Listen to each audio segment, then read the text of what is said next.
हातिम और निस्सा के बीच की नजदीकियां अब राजमहल में चर्चाओं का हिस्सा बन चुकी थीं।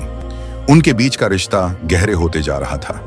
एक दूसरे की बातें, खामोशियां और समझ, ये सब उन्हें एक दूसरे के और करीब ला रहा था। राजकुमारी निसा ने एक दिन हातिम को महल के बाग में बुलाया। सूरज की रोशनी महल के आंगन में छन रही थी और हवा में कुछ खौफनाक था।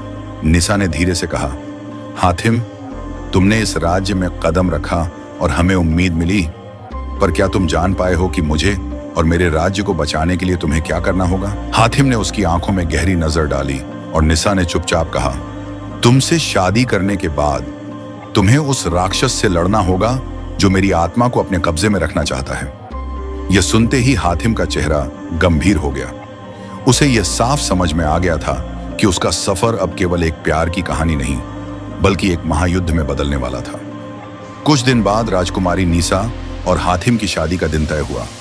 महल में हर ओर तैयारियां हो रही थीं, पर हातिम के दिल में एक डर था। वह जानता था कि अब असली लड़ाई शुरू होने वाली थी।